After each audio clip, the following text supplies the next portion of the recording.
ladies and gentlemen, Brendan Lockerby. Yeah, what's going on, man? Not much. How are you? I'm doing pretty good. You are the first person that I knew growing up that started his own business. It's pretty impressive. Really? Yeah. Thank you. You wanna enlighten us about the Cut Right project that you're working on right now? Sure. Yeah. I mean, kind of back in middle school, freshman year of high school, I kind of was just a classic kid knocking on doors, asking to cut people's lawns for $10. And back in middle school, when you're making like $60 a week, that's pretty much like a millionaire. So I kind of got hooked on that sensation. Every year just kind of grew a little bit. And then once I got my license and kind of able to actually drive a truck, it kind of really blew up and just changed everything. Because I was constricted to just like my block and just pushing the mower around town. So being able to drive really helped. But yeah, kind of grew every year. And now we got a couple of trucks, like 4 employees. 4 employees now. Are they still all your 4. boys? What was that? They still all your boys from high school? I wish. Those were the good old days. Now they're just regular dudes I found on Indeed. So it's no way. You're hiring on Indeed? That's how far you've made it, man? Yeah. Payroll, taxes, the whole 9 yards. God. Oh God. And you have to like deal with HR and oh man. Oh yeah. I got a CPA. I got an accountant now. You have an accountant? I do. Yeah. Wow. This company, so you're in school right now. So you're at University of Illinois. So you're there, what, 8 months of the year? How do you also have a landscaping company? Great question. So kind of what we were talking about before we went live last year with everything being online because of COVID, I was home. So I was able to run things and kind of be online for Zoom in school while, working basically. And I was just fortunate enough to find great guys who they were able to kind of run the show for me when I was away. So like every morning I'd send them the route for the day and what we were doing. And once I went back to school, like in August, I would just wake up, send them the route. We have iPads in the truck so they can kind of get the route on the iPad. Each truck has an iPad? Yeah. You're a legitimate company, Brennan. Yeah. What the heck, man? So they'd clock in, they'd get the work done, they'd go home and hopefully get no complaints. And it went pretty smooth, honestly. I have nothing to complain about. At what point, like, I would say maybe not most, but a lot of people have this ambition, like, man, I should start a business. I don't want to work for the man. That shit sucks. Starbucks sucks. Going to whatever the hell sucks. How did you break that fear of like, oh my God, starting a business and just start clicking away at it and then boom, all of a sudden, I mean, not really all of a sudden, but after like half a decade, now all of a sudden you're pretty much a legitimate operating business here. Yeah. Well, that's the thing. I feel like, and I'm in all these Facebook groups about like landscaping and entrepreneur Facebook groups. And that's the thing, like, that's a if you're 30, if you're 30 and you are kind of in that cycle of like, well, I got a comfortable job. It's a big risk to sometimes leave that and start something on your own.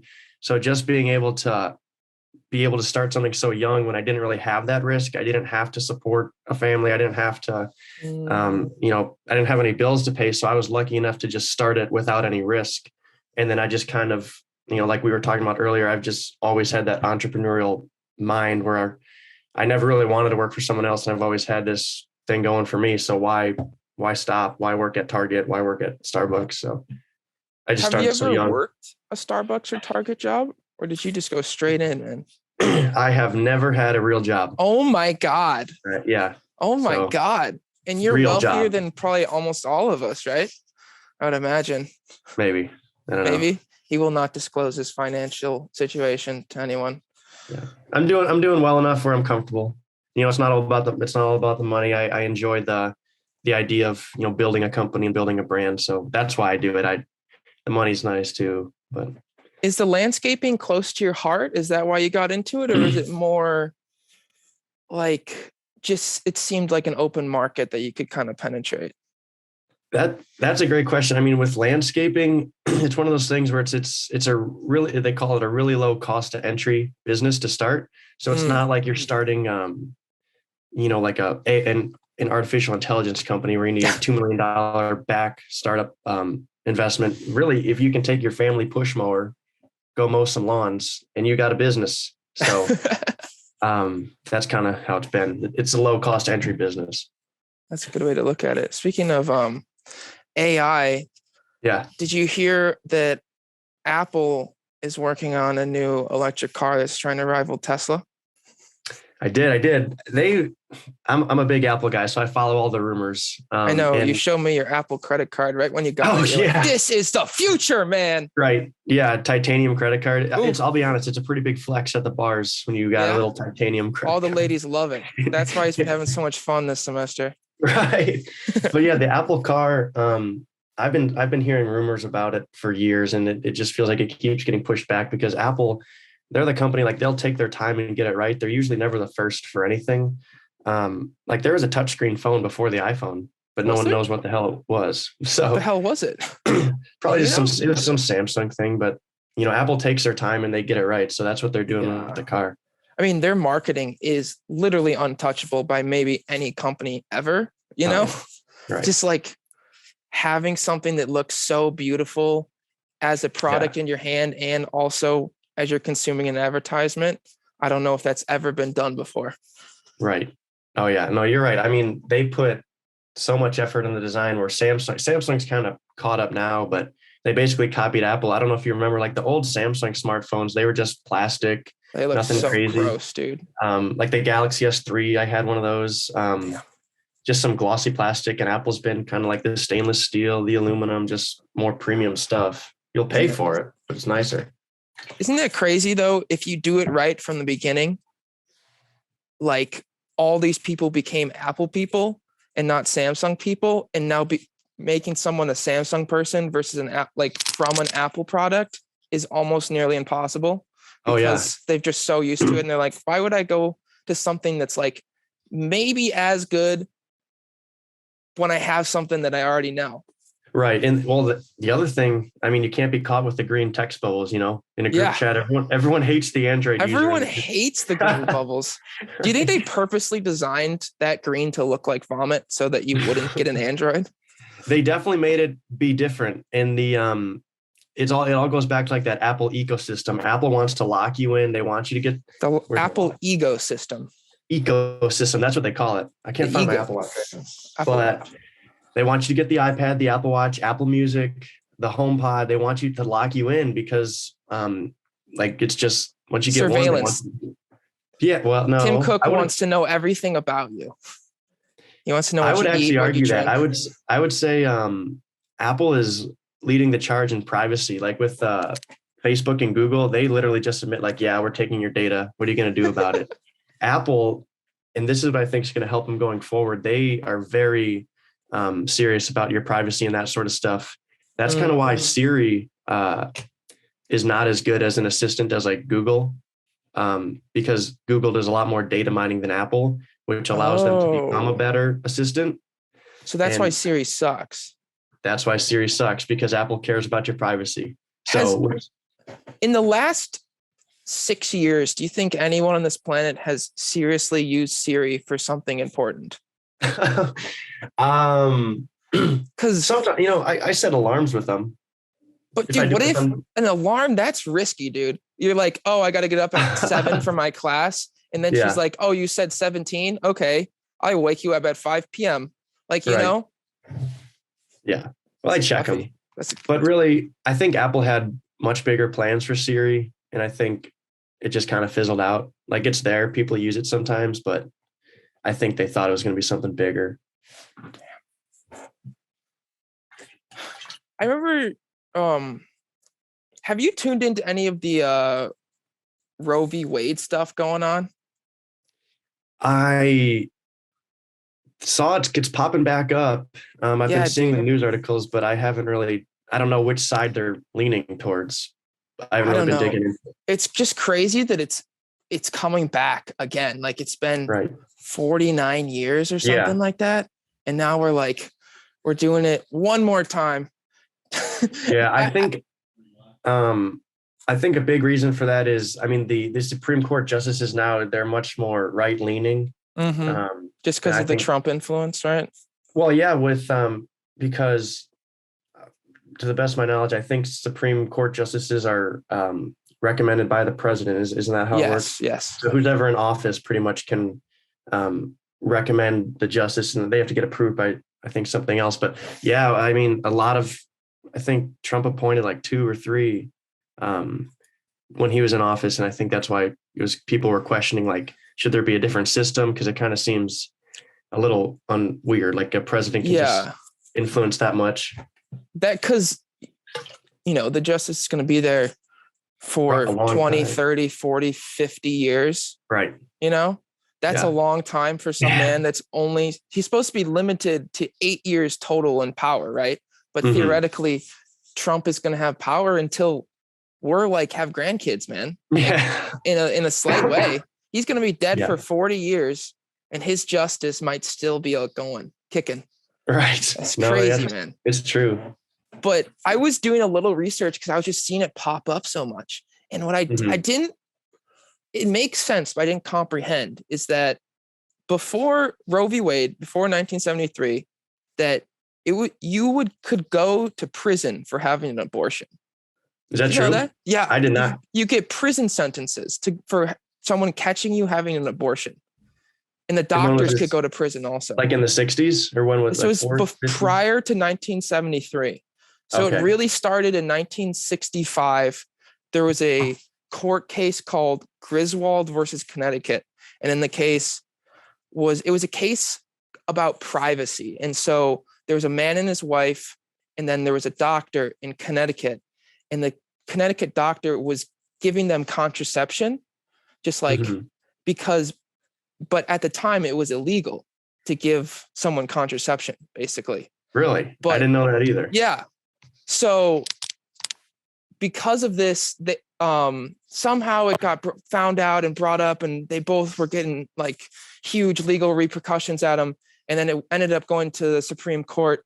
And then they ruled that under like the act of privacy law that had been already established in the Constitution, that what happens between a man and wife is completely within the privacy realms, and especially within the bedroom, and that a physician or a pharmacist is allowed to prescribe contraception if they feel it's deemed. Yeah. But then what happened after that was it started to become, well, so why can only a physician give out contraception? That just seems weird, like as today, you buy a contraception. Well, looking back, that's crazy. They throw it out at colleges. Yeah. They throw it out at parties. It's just at 7-Eleven. Every single bathroom has condoms going around.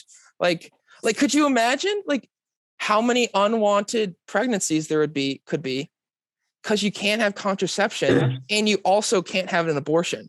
Right. Like that's kind of like, whoa. Yeah. And the other thing is like, especially at schools, like you see them at college campuses, like the schools know people are doing this, so you might as well do it in a safe way, Yes. So I think you can get like free contraception at whatever the health clinic is on campus here. Like it's like, look, we know you guys are doing it, so do it safely. Pretty much is how it is. And so what happened a couple of years later is it was this guy who's a professor at Boston University. His name is William Bard, but he was giving a lecture on contraception. And after the lecture, he had contraceptives like on his desk. And he's like, yeah, you guys, if you want, you could look at them. You could just take them with you. I don't really care. Right. Yeah. And then all of a sudden he's in jail for giving out contraception. Are you serious? Yes. He went to jail for this because he gave it to him. And it was the way it was also looked at is because one of the people that it was given to was an unmarried woman. And that is a no-go in the 60s, 70s. Yeah. But eventually he gets off. And then in 72, contraception is basically legalized to people that are out. You can be unmarried and still receive contraception. Like you can be a single person, still get contraception. And the pharmacist and physician are kind of start to be a little bit, the law is strict in. And then that's what those precedents are what leads us up to Roe v. Wade, which was kind of the kicker, which finally gave us the abortion freedoms or whatnot. But in that process, people got pissed off, of course. And you can never please everyone. Yeah. Never can. I think that's the dichotomy of it, though, is it sort of feels from like, especially from the far left, it feels like it's almost like abortion is trying to be like stigmatized to the point where it's like not even a moral question, which is weird to me, right? Yeah. Like at the end of the day, objectively, you're killing a human / potential human, right? Like you are ending its life, right? But I understand that there's 100%, there are reasons why abortions should exist. Like exactly. there are things that should happen. Yeah, I think you're right in the aspect of like, no matter who's doing it, it's not like you're not gonna feel good about doing that. Yes. But like you said, for other instances, whether it was unplanned or in aspects of rape or other aspects, but sometimes you have to go through with it. And I don't think it's ever something where it's something that you can enjoy doing. I don't know what I'm trying to say, but there's reasons where it's justified. Yes. And so then that brings us closer to today where Trump definitely enlivened the movement. I mean, the March for Life movement had been going on for a while, but what I think was starting to be a kicker was in Texas in September, I believe, they made a law that's saying that you're not allowed to have an abortion after 6 weeks, which is when the heart first starts. Was that beating. The thing in Texas? Texas, yes. I remember that's pretty recent. What was that, like this September. August or September? Yeah. Okay. That was big. I remember there was a lot huge. And now it's like all these states are like, oh shit, wonder what we can do, And so then Mississippi, I think in December or November around there, Mississippi goes and they make like a 15-week rule. And so now it's starting to go. And I was reading an article in the Tribune the other day that was saying that Southern Illinois, like Planned Parenthood and abortion centers are just expanding rapidly, preparing for all of these states to kill abortion rights. And then they're going to have all these people migrating to have abortions, which goes back to the like contraceptive thing where it's like, people are doing it. Why are you making it so damn hard and unsafe, really? Right. Yeah, that's actually a great point. And back to that 6 week thing, I was talking about it in a class, I remember now. And the thing with 6 weeks, it's like in some aspects, depending on like when you actually find out you're pregnant, have the capability to go to a Planned Parenthood facility, like the 6 weeks could have already been passed. Yes. Or like it could have already been too late. And that's kind of why I think Texas tried to enact that, where it's like, it's borderline basically just illegal. Yeah. Damn, dude. Yeah, people do some sleazy stuff, man. But I don't know why it recirculates so much. And I don't know. I definitely have a little bit of a libertarian kind of bone in me where I'm like, just let the people do what they want to do. Don't glorify it. Don't shame it. It's just what it is. Sometimes it's necessary. Other times it's not. Have counseling for it or whatnot, but let's just move on and like kind of get over this one, guys. But that's not what people want. People want to win, man. They want to win a lot more than what they want is right. Yeah, that's very true. And I think just as kind of, presidents come and go and political spectrums flow, and I just think it always will be something that kind of recurs and comes around and gets changed. Yeah, man. Speaking of change, how are you preparing for the metaverse, man? All that stuff confuses me. And I was talking with my roommates about it last night, and I feel like it's just this thing that's building. And then all of a sudden it's just going to be, it's just going to be the iPhone again, Yeah, it really is. And just like how things are going to be handled. And it all comes back like VR and all this stuff. And I don't know, it's so confusing to me, but it's kind of exciting. Yeah. What's all that can happen. It's just completely untapped, right? The billionaire off the metaverse is our age right now, right? The 10 billionaires, the 50 billionaires off the metaverse are our age right now, right? Like the money and the fame and the power and the possibility with the metaverse is unlimited because no one knows what the hell is going on. No. Right. And it's something I want to look into, just like, I don't know, for a business opportunity. Like, how can I get myself in this situation to try and should take file a advantage of it? trademark for Cutright. Yeah. And Before this we were talking podcast about, comes out, because then, you know, everyone's going to be coming after you, dude. Yeah, I hope not. And we were talking about the Cutright NFT, or maybe I should do a Cutright NFT. You should do a Cutright NFT. What do you think it would be? Like, just like some nice lawnmower pics, maybe like a shirtless catalog of you, lawnmowers. Maybe we'll have to think. Maybe you in some like, could see you in some overall jeans, maybe one strap over the shoulder, like, hey ladies, you need me to cut your lawn? You know, maybe I'll have to think about a suburban mom market on the NFT space. I would expand it. You've heard of Nextdoor, the app? No. Is that where you find suburban moms that are looking for you? Well, that's how I find suburban moms that are looking for someone to mow their lawn. It's like a neighborhood website. It's kind of like a local Facebook group. I'm surprised you haven't heard of it, actually. It's called Nextdoor. Pretty much it's just like a social media for your neighborhood. So it's kind of a cool idea. People post like, hey, cool. looking for a plumber, looking for good places to eat in town. So I use it to just advertise myself, like, hey, if you need some landscape done, here I am. That's the biggest thing in any business, or like, is just making yourself look less intimidating and not just like a name on a sheet. And if someone gives you a recommendation, they're probably going to do it. You know, if your neighbor, which you trust, is like, yo, Cutright rocks, your neighbor might just give you a ring, you know? But if they see like 100 lists on a name, they're going to be like, oh, this kid's 22. Like, I'll go with the Mario who's 45, who's been doing this for a lifetime. Right. Word of mouth is definitely the most powerful advertisement tool, because you can throw flyers out and you can do kind of digital marketing. But really what it comes down to is once you have that client base, then it just comes down to, oh, who do you use for your lawn? Oh, I use Cutright. Who do you use? And it's just like, oh, it just kind of starts spreading. And it could exponentially increase with the word of mouth. And you just become like a name in town. And really it's just, oh, who do you use? Oh, we use this guy. Speaking of Cutright promotions and sponsorships, if you send me one of those hats that you promised me that says Cutright on it, you know, I'll wear it. I'll wear it for a whole podcast. Where is it? Brendan promised he would try to get these restocked for me because I really wanted one. Oh yeah. Limited edition. Dude, I could just see anyone. That's just like a nice dad cap. Like you don't. Yeah, dude.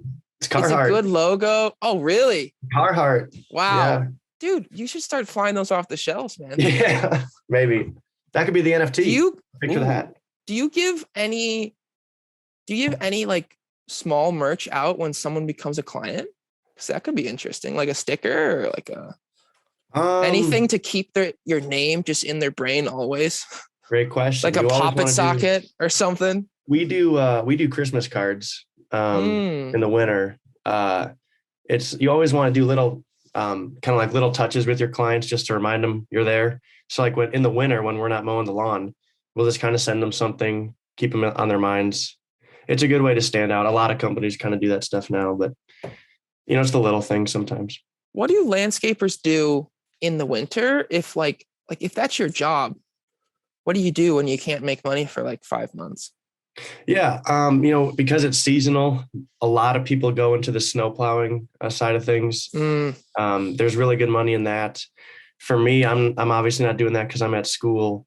So right now I'm just, we're out of business right now temporarily. Oh, goodness. But yeah, once I'm done with school, I'm getting into the snow and the ice game. That'll be fun. Oh, really? Yeah. The hours in those are insane. Like you'll do, because it's so chaotic, like the schedule, you know, you only work when it snows, and you could be doing a 15-hour snowplow route. Yeah. Like once every 7 days or something. Yeah. And you're just like, boom, I got to work. Right. And the snow comes in 2 a.m. Yeah. You got to be on call. And if you get a snowstorm on Christmas Eve, you're working Christmas. So, Jesus. I mean, think about it. The road's got to be plowed, right? Yeah. I mean, that's true. Also, it's just a danger to your community. Yeah. I remember seeing a sign I drove past. It was like independent snow plowers, $98 an hour. And I was like, oh my God, that is some money, bro. You I just saw drive one your of the, truck around. right. And I think, what was that? Like, I think when it's just such a bad snowstorm, like the township will literally post, hey, if you got a plow on your truck, come here, help us out, because and the demand is so high too, and that's why they pay so much. It's hard to get those people. Because the demand is instant too. It's like, 6 hours ago we didn't, but the stern turned a little bit north, and now we're gonna get 8 inches. Whoa. Right. Now we're screwed, bro. Or especially, what do they do in what do they do in Mississippi when they get that like once in 4 year snow? It's funny you bring that up, because I got a couple buddies who, it's not Mississippi, but they go to Mizzou, Columbia, Missouri. Yeah. And they got like a snowstorm that was really unexpected, and they rarely get decent snow down there, and they were totally unprepared. And my friend said like the roads sucked for days because they just didn't have the plows to do anything. Did they not hire any dudes with trucks or anything? Well, I think they could, but just they were completely underprepared. Like, I'm sure they had some trucks and some equipment, but it's just not what they were expecting. How much money do you think like northernly snowy states spend cleaning roads in the winter compared to like southern states? It's a decent amount, and it's definitely something that I'm sure gets taken out of our taxes and stuff. But it's not only is it the labor that they're paying for, but how maintain those big trucks and the materials like the salt. Salt can be millions of dollars expensive. Of salt. Yeah, it's got to be nuts, man. Mm-hmm. You ever met a lawn you didn't like? A lawn? Yeah. Oh yeah. You know what the worst are? Trees. If there's a bunch of trees, trees, man.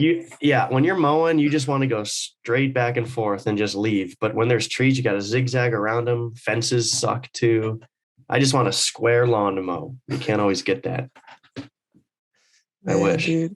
Yeah, that reminds me of, it's the business side of things. That's like, I was thinking about the other day. It's like, man, they just built a new parking structure / apartment building in Glen Ellen. That's like, it's just ugly, dude. It's just a square in disguise. Like they're like put like cheap bricks on the outside, and they're like, no, dude, it fits in, man.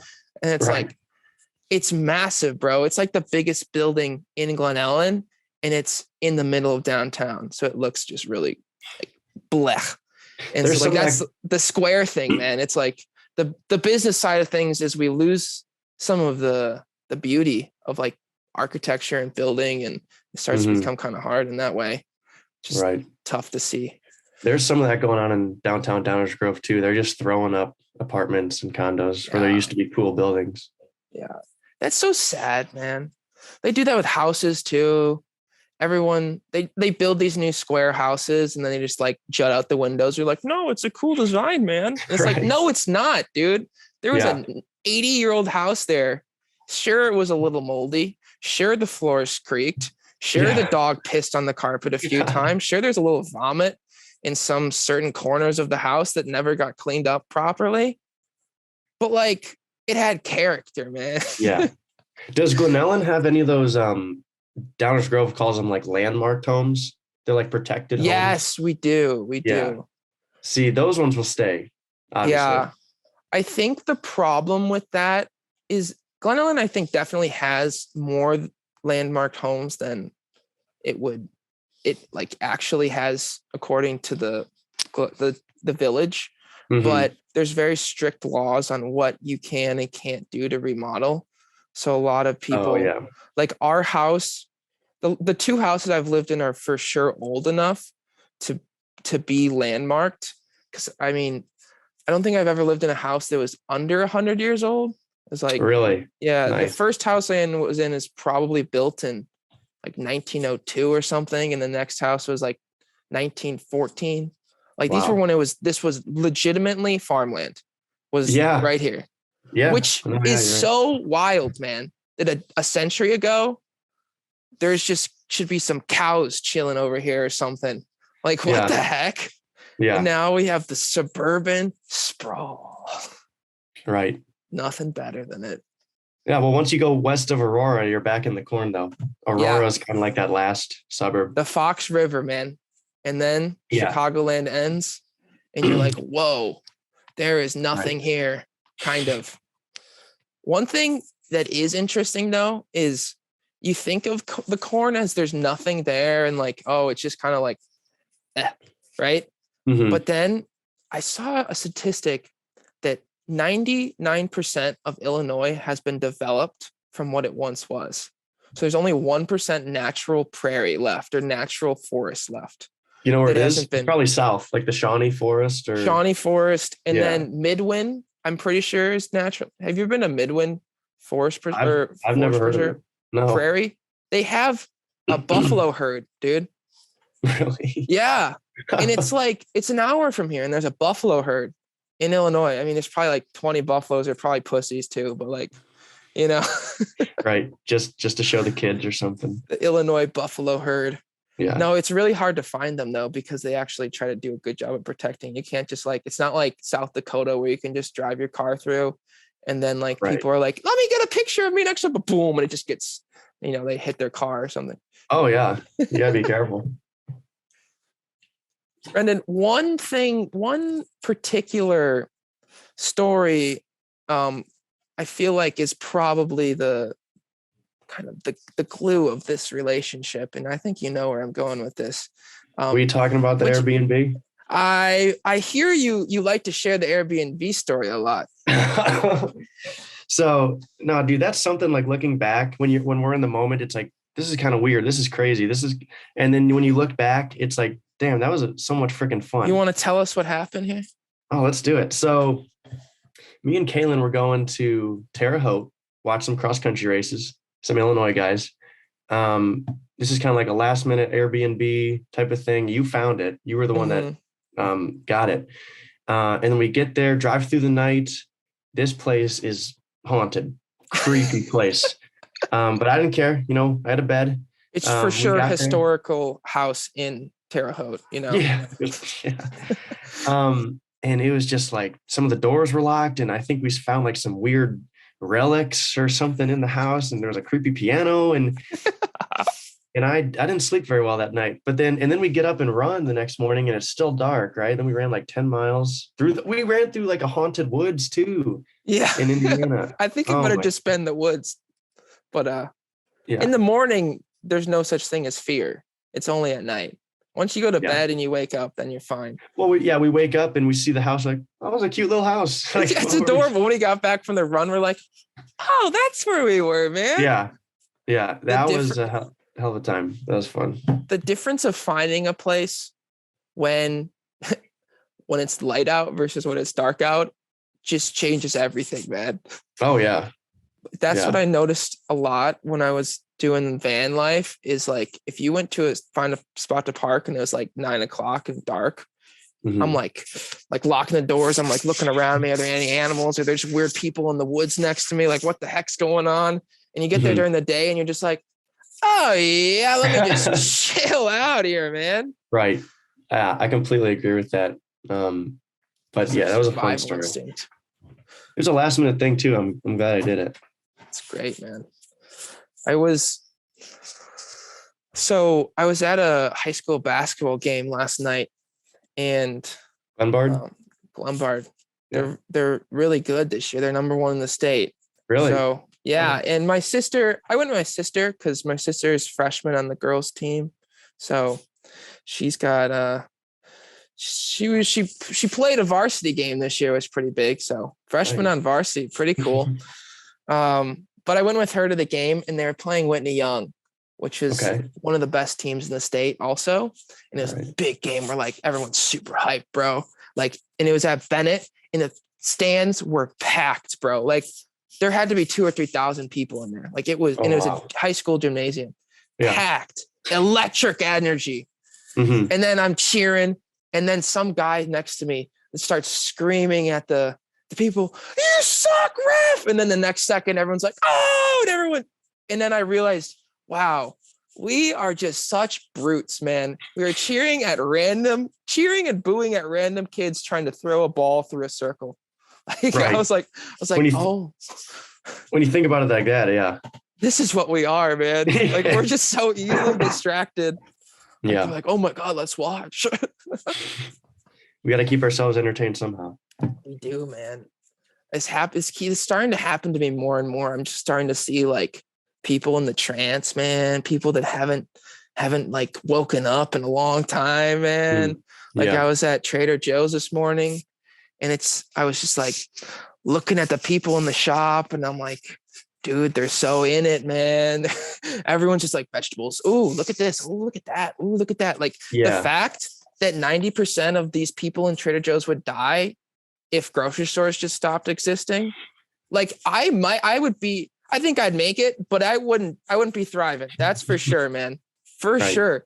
Like we're just weak. We can't survive.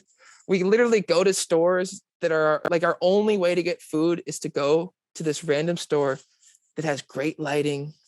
Everything's really comforting. All the people there are just like, oh, how you doing? Oh, you want to go spend your money and get some nice fruit? Oh, look at all those colors. That fruit looks so good. Actually, we even packaged it for you.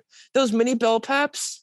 Oh, I didn't want you to have to carry all of them. I put a nice package for you. It's got a cute label. It tells you what's in it. Yeah, go ahead. Spend all your money on it. That's awesome. And then it's like, not a single person would survive if it stopped. Yeah. We've gotten very comfortable with our lives as a society for sure. It just makes me want to I think, dude, there's no way that I won't go back to it at some point. Just go back to the roots. I try to, but there's some things like this is weird. I'm holding a microphone that looks like, Epcot basically. Yeah, it does. That sphere. Yeah. But that's weird. Eventually one day I think I'll just go off the grid and just grow my own food as much as I can. Yeah. See what I can do. At least I'm sure that'll like wake up the human in you. Wake up oh my God. It would wake up the human me after a week, bro. Yeah. For sure. I think the thing that would get me though is the loneliness. Like if I was, can you imagine this, a year in the Arctic Circle alone, 24-hour days, 24-hour nights. Yeah. You have to live an entire year physically within 5 months. And then you have to live an entire year mentally within the winter 5 months. Yeah. Because you have no time to think in the summer because it's go, go, go. And you have no time to do in the winter because it's -38. That'd be such a weird lifestyle, man. That kind of reminds me of, do you know Vsauce on YouTube? I have heard of Vsauce. He's a guy, he's a really Vsauce interesting here. Yeah, that guy. He did a video on, because he likes very psychology type of guy.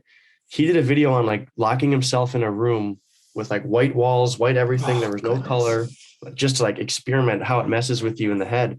And he like went almost crazy because I think he was in there for like days. And oh my God, dude. Just like and he recorded himself and just there's a video on YouTube if you look it up, and like how his emotions change, the way he acts change. Like legitimately, the insides of him are just like changing within 72 hours or whatever. Maybe. Jesus. But just like when he came out and he forgot sort of how to interact with people and that sort of stuff. Just because like it literally made him a little bit insane. It's interesting. You should watch it. You should check it out. I'll check it out. And that's crazy too. Like 4 days of being locked away in a white walled room can make a sane man lose his saneness. Like what does coming up on 2 years in a pandemic do? How has that really mental health affected us? Is down. Man? They're, I guess, up or whatever you want to call it. There's been a lot more mental health illnesses. Yeah. Which is unfortunate. I think I was thinking about this the other day, and I've definitely noticed myself and a lot of like other people in my life, like they're different people than they were pre-pandemic, and that's also aging.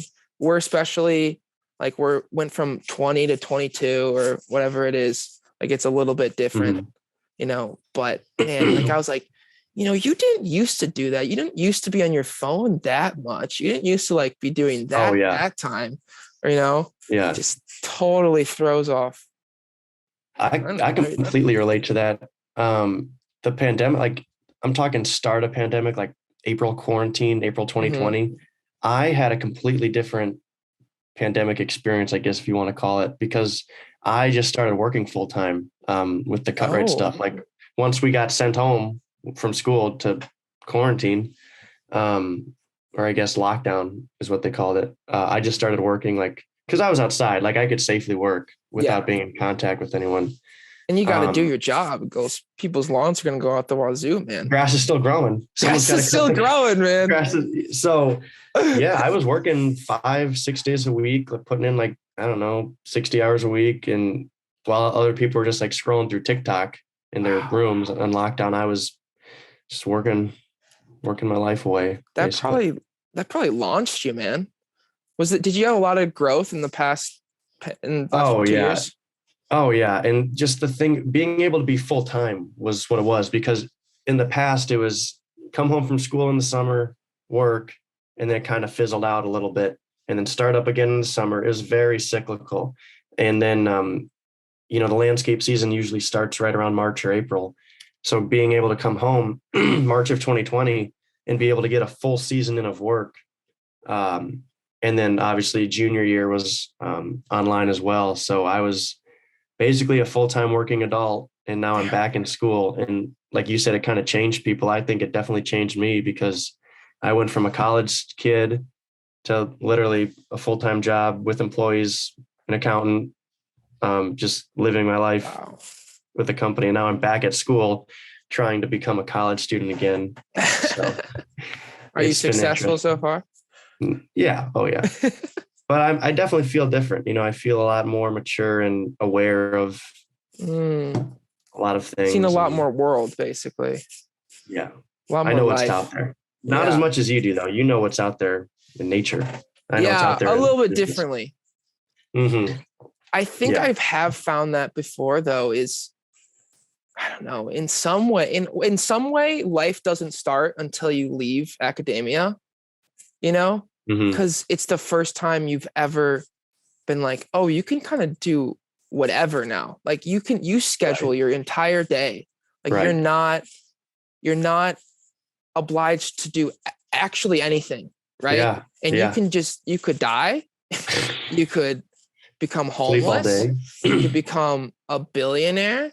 You could become the next greatest landscaper in the world. Right. You know what my college professor told me, and I think he put it pretty well. In college, you're paying tuition to shelter yourself from the world. You're paying money to just stay in school, shelter me, and then they send you out. Wow. And then kids are like, wait, what? This is what it is? Yeah. I definitely had that, man. Yeah. What were you saying? About the sheltering yourself, or what? Am I lagging? You said so. No, you're good. I said, oh yeah. I was responding. Oh, okay. I'm sorry about that. Crazy, man. Are you a spiritual man? I wouldn't say so. No. Just do your work. Just mow lawns. Yeah. I don't believe in luck. I don't believe in well, I shouldn't say that. I don't believe in coincidences or any of that stuff. I just think stuff happens. None of it. No. So what happens if you're at the bars that you like to go to at in Champaign, and some girl comes up to you and says, "Oh my God, I'm a Cancer. What are you?" And then you say, what do you say? Well, if you asked me that question a few months ago, I would say I have no clue what you're talking about. But recently, I just learned I'm a Taurus. So you've been at the bars enough, is what you're saying. I've talked to enough girls to learn I'm a Taurus, Kalen. That's what happened. Yeah. My brother was in a Zoom call first because he goes to Boulder, and the first 2 weeks. Yeah. The first 2 weeks they did online, not because of COVID, but because there was bad wildfires, which Yeah. So like apparently some professors lost their homes and students were kind of struggling. But well, firstly, that's got to be like one of the first times in history of college is like, oh yeah, we have like a minor, like somewhat minor inconvenience. We're just gonna like, yeah, let's come back 2 weeks later. We'll save like a couple $1 million off it. You don't have to do dining hall stuff. That COVID allowed that, which is crazy. Yeah. But you know what's never going to happen again, Kalen? What? Snow days for kids. No. It's going to be on Zoom. No. Think about that. Snow days are done. No. That hits so hard. Yeah. But snow it's days like the are joy of waking up those and are like your mom coming in your room. Oh my God. School's canceled. Dude, no, I have so many memories. Like we would wake up, like the storm might be coming. You wake up, we go all into my mom's bed, and we'd be watching TV, watching the news, and we'd be waiting for our little district to come scroll past. We'd wait for like 10 minutes. Did we miss it? Did we miss it? And it'd be like District 41 closed. We'd be like, yeah! Right. Yeah! So stoked. Y'all put our snow pants on. All the kids emerge at the same time. Oh, yeah. And then, dude, the forts, man. The forts, the snowball fights, the sledding. Oh, my God. It's gone. These kids aren't gonna have that. And they can't see kids' faces, too. So that's tough, Yeah. They lose facial expressions and they don't have snow days. That's really tough. What? Keep going. No, you can go ahead. So I was overhearing my brother's Zoom class and they were doing like intros. And icebreakers. Yeah. And so I think they had to prepare like a slide or something, like a PowerPoint slide about them, like with like some key facts or like a picture, anything. Sure. And so like this one girl like starts going, she's like, yeah, so,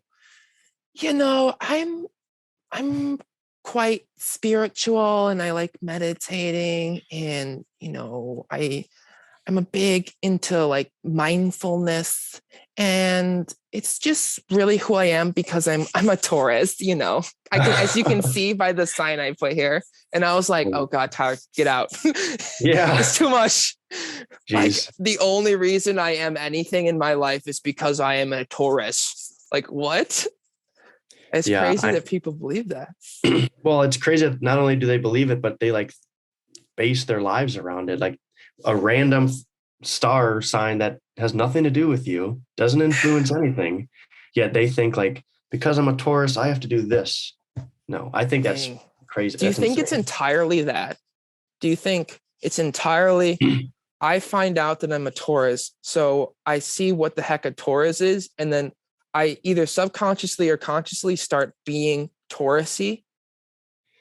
I think you talk yourself into it, sort of. I think it's kind of like a mind reader type of thing. Like it's very broad and general statements that you can buy yourself into, where it's like, you like to eat 3 meals a day. And you're like, huh, I do eat 3 meals a day. I'm a Taurus. And then you start doing like, you like to wake up when the sun comes out. I do wake up when the sun comes out. Like it's very broad things. And I don't know, but then you kind of talk yourself into it. And I think it starts influencing you a little bit. We're just whipped, man. We're in the trance, man. Yeah. We can't escape, man. That's weird. Scary. Oh, you got anything for me? Well, actually talk more about your van life. I mean, I knew you were doing that sort of stuff, but where'd you go and where'd you stay? So probably most people don't know because I never had any social media attribute to this, but I left last July and I went to the Bay Area, California, because my girlfriend was staying with her dad. He has an ice cream shop, so she was working there. I went out there hanging out with her, and then I was like, I need to get some kind of job going here. And so I kind of hooked up with a kid from my high school, and he hooked me up with this gig for a solar company. Okay. And it's the largest residential solar company in the country. And so it's kind of a big one. Yeah.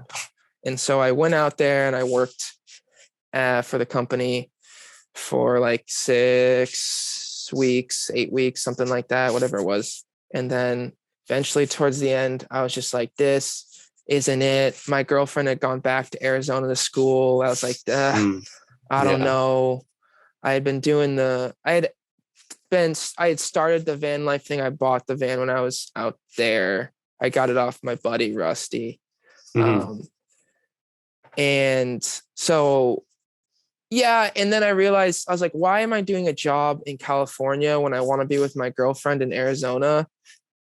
And it's not like I'm making like $100,000 a year and it's the dream job of my life. Like, it's like the job sucks. I make a better money than working at Starbucks, but like it's all right. So then I decided to go back to Arizona for a little bit. And then I kind of like bummed around. I just kind of like went around for like a month or two or something like that, doing other kind of projects. And then eventually came back to Glen Ellen, Illinois for Christmas.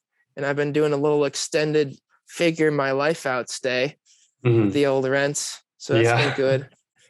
And it's definitely helped, dude, because by the end of the van endeavor, there's definitely in sort of a low spot. I was just kind of lost. It's like, oh, this is what you wanted to do for so long. Like, why is it not fulfilling? It's like, oh, it's because you're not actually doing anything. And that's why it's not fulfilling. You know, like when there's something connected to it, like if you can get big on social media because of it, or if you can, which was definitely part of the goal, but it never came to fruition in the right way. But now I've just started like working on my stuff a lot, like working on like creativity and working on like just like things that I like to do and trying to like make as like press out a day as much as possible. And then all of a sudden I'm like, whoa, let's go, baby. I'm feeling this ride. The biggest thing in life is momentum. And I'm just like taking that wave right now. And I'm sure that's what you felt during COVID. It's like everyone else is at 25% capacity of their day and you're at like 90. You're just winning every day after another. Boom, boom, boom, boom. And that's why you had success. I remember watching a video on YouTube. It was by Casey Neistat. It's like 27. It's called Life Explained in 27 Seconds. He was on one of those moving walkways in the airport. And it's just like a still shot against it. And so he said, then it like text comes on. It's like, this is what life is. And it just shows him walking. And it's if you just like go in a normal pace, he's walking the reverse way of the walkway, right? So he's not going anywhere. This is what happens if you just do average, right? Oh yeah. And then, but if you do nothing, he stops, he just falls out of screen. But in life, to have success, you got to hustle and just sprints across the screen. And then like, I was like, whoa, that does make sense, man. Like you got to pulp every day. Like you got to get the most out of it. And in some ways, if you can do more than like anyone else or like yourself before, then you're going to start to have some kind of success somewhere and at least feel fulfilled because you feel like you're putting enough time into it. Yeah. It's all about the hustle. I mean, there's no secret sauce, really. A lot of people just think, oh, well, I didn't have that opportunity, so I'll never be that. And I think that's all BS. I just think it's just work your ass off and don't stop hustling, really. That's my opinion on it. For sure. I think there's different starting lines. Yes, that's what it is. Is like I think almost anyone has the opportunity to get to where they want to go, like their dream. Yeah. It's just what I've always seen it as, like having wealth or like people who love you in your life or like connections to start off allows you to fuck up and like not lose everything. But if you are in an unfortunate situation and you fuck up like almost even once, bro, you can go into homelessness. You could have a kid you didn't intend to have. You could start paying. You could go into some lawsuit. You could anything. And then all of a sudden you're just playing defense your entire life until you die. that's terrifying, man. And it's so grateful to have, not like extraordinary wealth, but just to be well off, Security. Yeah. And like if you grow up in a wealthy environment, you kind of have the opportunity to fail more often than those who don't, or I guess, you know what I'm saying? Yeah. You also, I think another part of it is you get to see people that also have security. Yeah. And you can also, maybe you don't want to be them. Maybe you want something more. Maybe you're like, oh, I want to make my own business or something like that. But you can also be like, my dad, he works his 9 to 5 that's like well paying. He does it every day. Doesn't complain about it, just gets it done. And that is something that's admirable. And if you take that get it done attitude, or like kind of things that's kind of osmosis into you through like your surroundings environment, you can kind of go a lot of places. Yeah. The thing for me is that 9 to 5 is, I think that would be hell. I mean, that's why I like doing my own thing, that structure. There's a lot of freedom when you're running your own show. And like especially over the summer, if some of the guys are going up to the lake house, I can reschedule my things to make that happen. But if you got a 9 to 5, or some of my buddies had their internships that they had to go to, and you can't really move that stuff around, and I'm sure it can get really repetitive. Just wake up, train, city, train, dinner, sleep, do it again. Jeez. Damn, man. And then all of a sudden 10 years go by and you're like, what? What just happened? Yeah. No, that's it, man. That's the scary part. Is I think it kind of happened. I turned 22 in September. Okay. And then for whatever reason, 22 was like, dude, you're not a kid anymore. No. And I was like, fuck, where did it go? Yeah. And I was like, how much of this have I wasted? And I started to be like, what is, and like, this is bad. What am I doing? Why am I wasting any second? Like, it's starting to just fly, because it just goes faster and faster and faster.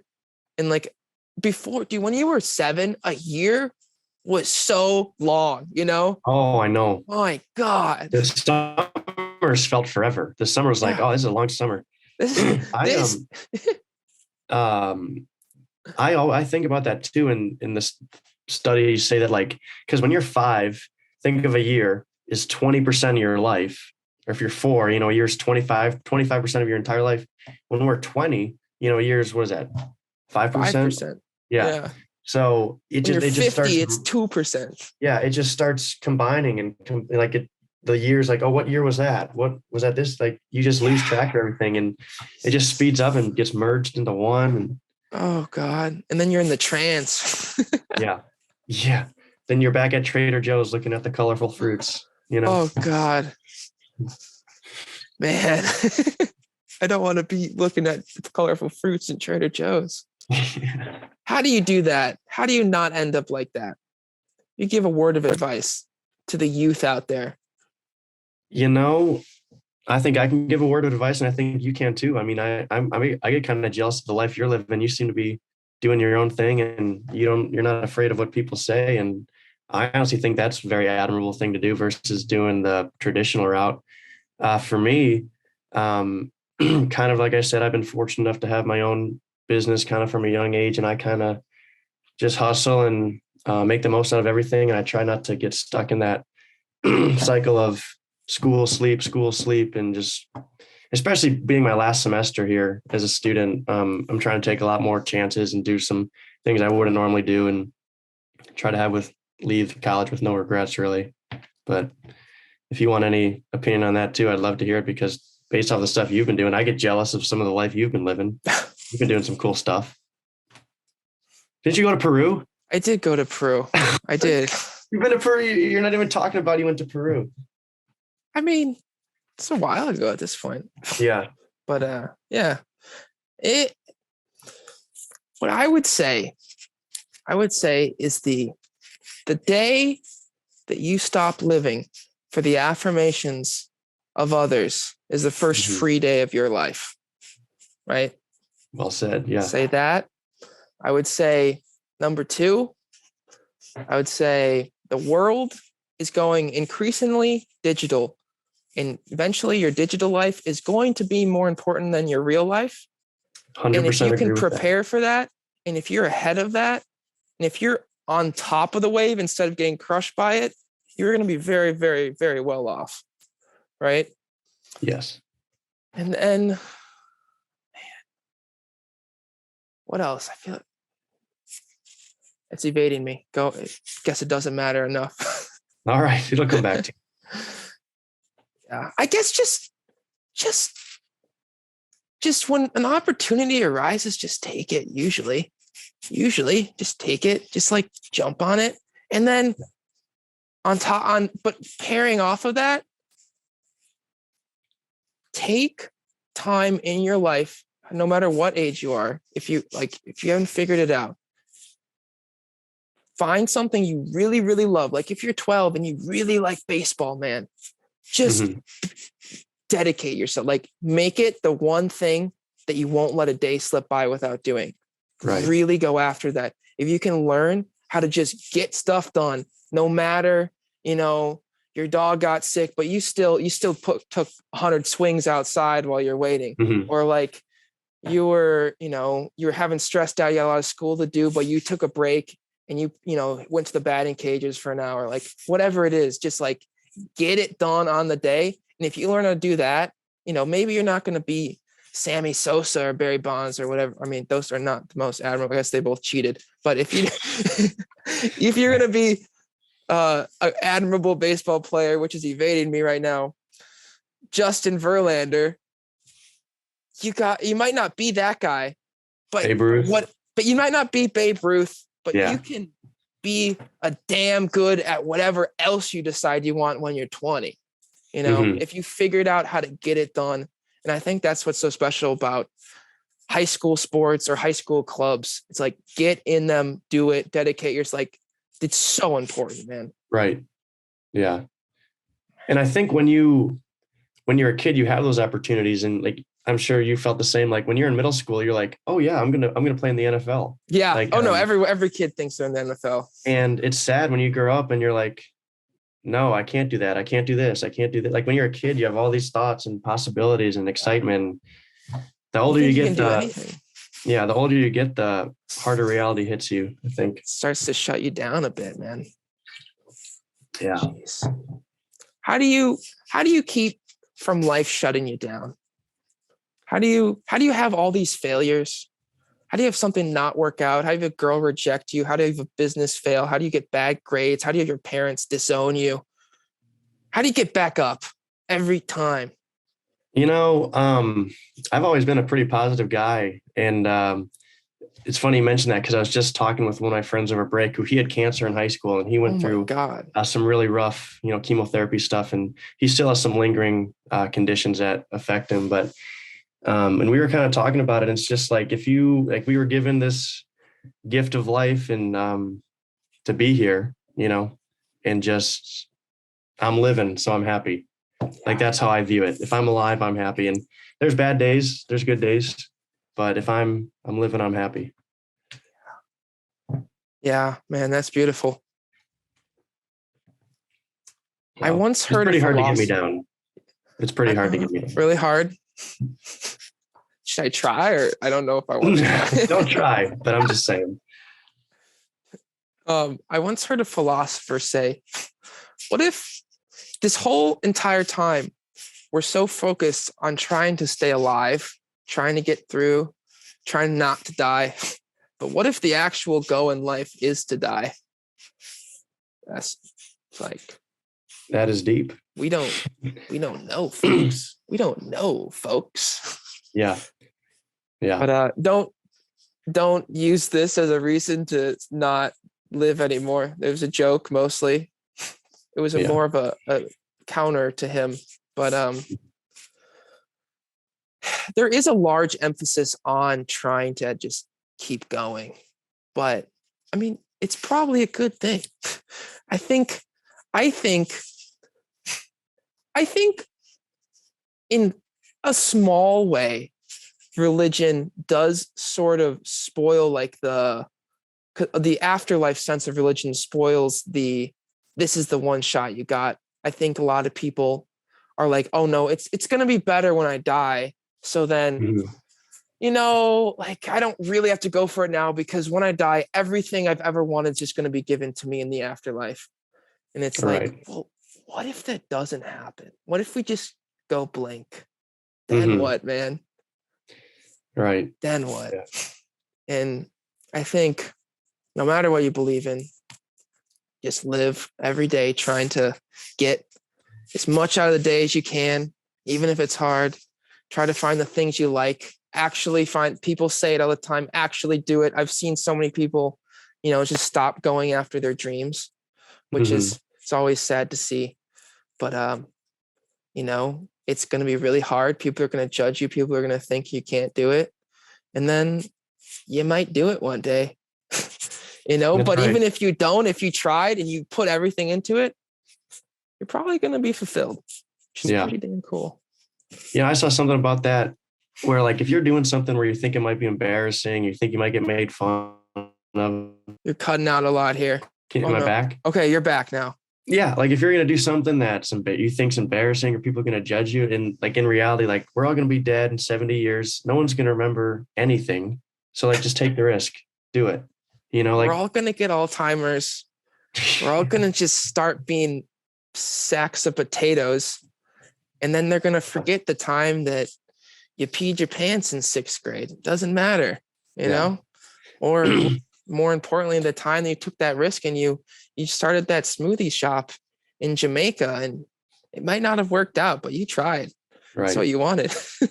I think we judge ourselves way more than other people judge us. And I think that's what 100% stops people from taking risks, really.